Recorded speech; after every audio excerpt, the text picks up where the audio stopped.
Welcome. This is another astrological compatibility video, this time between Cancer and Aquarius, or Aquarius and Cancer, whichever suits you. Now, I was just thinking about it, and most of my experience of Cancerians and Aquarians is like, if you had a conversation between the two, the Cancerian would typically say, like, I feel like this is happening this way. And the Aquarian is much more likely to say, well, what's the dry logic of it? And completely in that way invalidate the Cancerian's feelings and intuitions. And likewise, if an Aquarian is to say, I think it should go this way, a Cancerian is much more likely to say, well, I don't feel like it should go that way.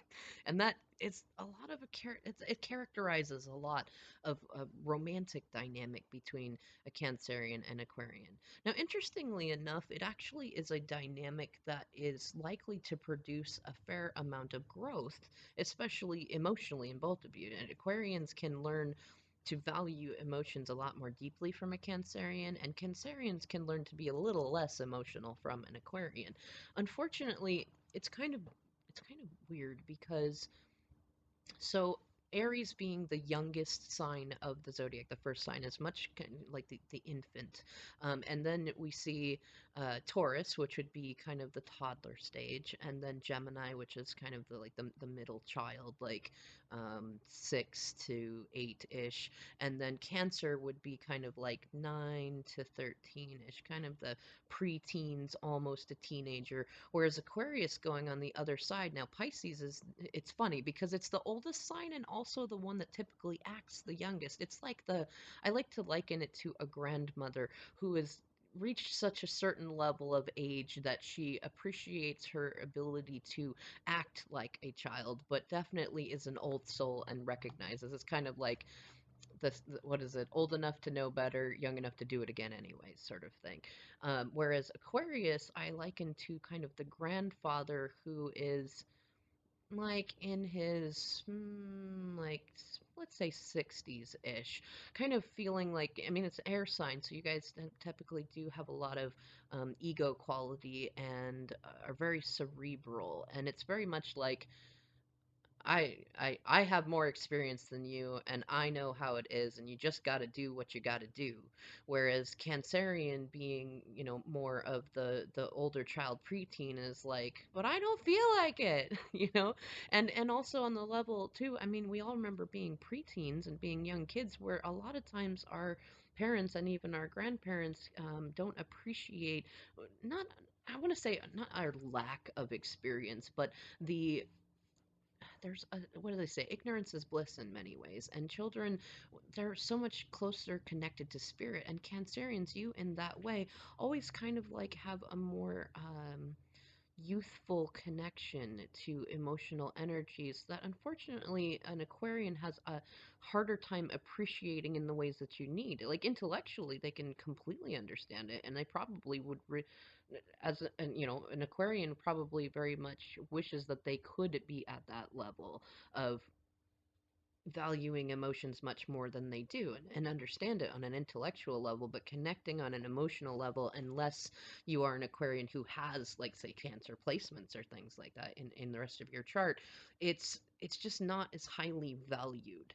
And whereas, like, imagine like a Cancerian, you're much more likely to enjoy like cuddling and watching a rom-com, whereas an Aquarian is much more likely to appreciate reading a book by themselves in a study, or listening to a symphony. Well, that's kind of a weird one because Cancerians to me are like one of the biggest music lovers of all of the signs, and so, if you're a Cancerian that really appreciates the symphony and you like to be challenged, especially to like deprioritize your emotions a fair amount, then you probably really find a lot of actual stability in being with an Aquarian.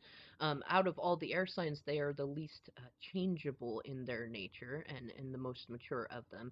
And likewise, Aquarius, if you've gotten to a stage in your journey and you're an evolved Aquarian energy, you might actually really appreciate how a Cancerian can kind of call you back to that childlike nature. And as an Aquarian, especially as you age, you tend to become much more hippie-like in any case. Like you typically, especially as a sun sign, would start out much more kind of playing to the court of public opinion because you are the house of groups and collectives and collectivism and kind of communism in that way too.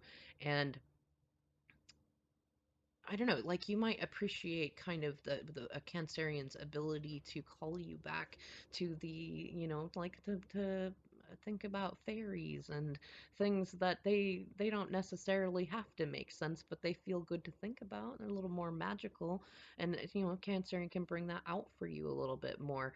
And like I already said, Cancerians, you might appreciate a little bit more stability in your emotionalness. Now, that being said, um, Aquarians typically don't, it's not that they don't have the time to deal with emotions and vulnerability, and that they just don't typically see the reason to.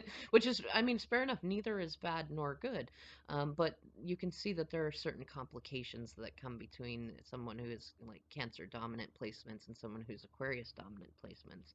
I've seen a fair amount. Well, I'm going to say I haven't seen a lot of friendships between Cancers and Aquarians that last a long time, but of the few that I do know of, they are very, very strong, and they're the kind that can fight with each other and still appreciate each other later and give grace for it. But there's not, I don't know of many. um, and I have not seen a whole lot of romantic relationships that have worked either, especially with either sun sign Cancer, sun sign Aquarius, or somebody who is like sun sign Cancer and Aquarius rising, or Aquarius sun and Cancer rising, which the rising sign has much more to do with personality. So I'm gonna say it really depends on a lot of your other placements and a lot of your background and things like that. It can work really, really well if the right other elements are there and there's not many karmic obstacles to it. But otherwise, you're probably going to find that an Aquarian is much like as a Cancer. Because remember too that like what a Cancer may see in an Aquarian or vice versa could be different than say like what a Taurus would see in an Aquarian or what an Aquarian would see in a Capricorn or something like that. So, it's much more likely that between a Cancerian and an Aquarian, you're going to see that the Aquarian is very comfortable in knowing what they want and how they want it and how they like it, whereas and they're typically not overly intuitive about what others need or want. They expect you to tell them tell me what you want. Just say it, just lay it out there. Whereas a Cancerian is much more likely to hint at it or to desire a partner with a much deeper intuition, which is why, in terms of the distance between signs, it would be much more likely that a Cancer and a Capricorn would get in there because Capricorn has water elements in there and is much more intuitive than an Aquarian would be. Not that there is no intuition in there, it's just the dynamics between a Cancerian and an Aquarian. Anyways, I'm going to go ahead and leave that there. Let me know if you have any specific questions in the comments below. Otherwise, I'll see you in the next video. Thanks so much for watching.